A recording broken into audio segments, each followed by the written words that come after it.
This is just a brief introduction to the ankle and foot examination workshop for our University of Toronto Primary Care Sports Medicine Conference on May 4th, 2018.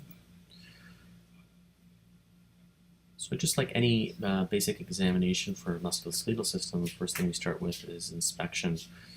And I want us to pay particular attention to something I refer to as MSK dermatology. And that's looking at the superficial structures in and around joints, so looking at the contours, so where there should be concavities as well as bony prominences, taking a look at the general color of the joint, whether that may be pale or red or blue-ish in color compared to the opposite side. And then obviously looking for bruising with associated injuries. We can take a look at a lot of the superficial structures because they're quite prominent, such as the lateral and medial malleoli, the tibialis anterior, marked in the picture on your right of your screen as TA, tibialis anterior.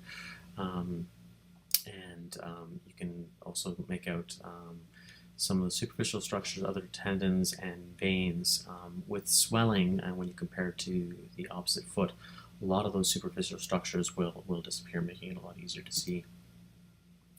Then when we move on to palpation, we want to check to see if there's any warmth in the affected ankle or foot compared to the opposite side.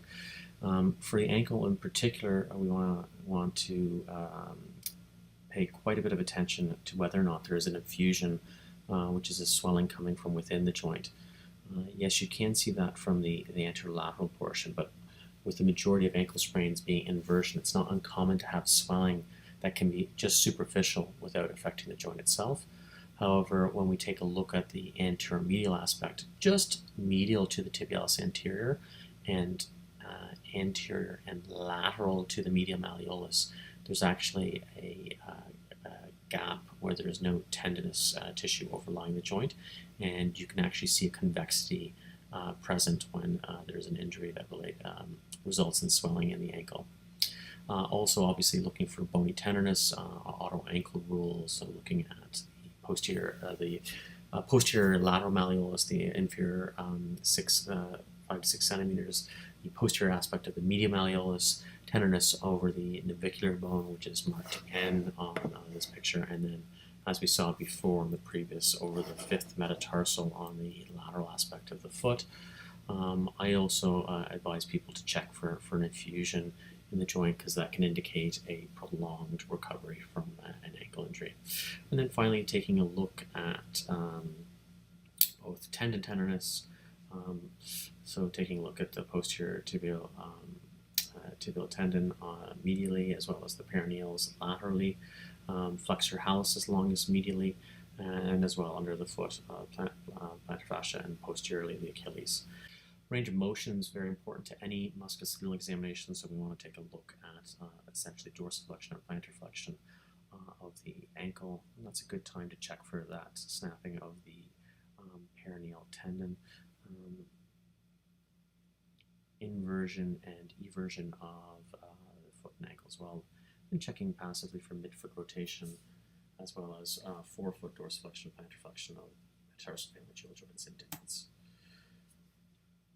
Finally, we want to take a look at referred pain, such as coming from the lumbar spine, so straight leg raise and slump testing, as well as peroneal, doing a neurological examination, doing the Tinel's at the proximal fibular head, and checking for neural fatigue, so not just asking somebody to go up on their heels, but to essentially walk down the hall to see if a foot drop occurs after a certain amount of time. In terms of special tests, we take a look at a number of different ligament tests. So for high ankle, there's both the AITFL, which is shown in this picture, which is the anterior inferior tibial fibular ligament. There's also a posterior one. Those are the syndesmotic ligaments that essentially prevent the fibula from splaying from the tibia and provide proximal ankle support. You can test that by forcing the ankle into external rotation, which causes the two bones, long bones, to splay. And if there's pain over the anterior posterior tibiofibular junction, then it's indicative of a high ankle sprain. There'll also be swelling over that area indicated in the picture. You can do a talar tilt to look at the CFL ligament, which goes from the fibula down to the calcaneus. This is actually the peroneal, a bit of the peroneal tendon that you can see superficially on this patient's foot.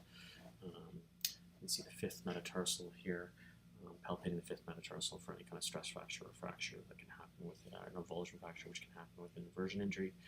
And then looking at the anterior talar fibular ligament, which comes down in this area here, as well as there's a posterior talar fibular ligament by doing anterior and posterior drawer tests. A calf squeeze or Thompson test will reveal whether or not there is loss of integrity of the Achilles tendon. And finally, in terms of in the foot, you can take a look by blotting the metatarsal heads and checking for a click, which may be indicative of a Morton's neuroma. Thank you very much.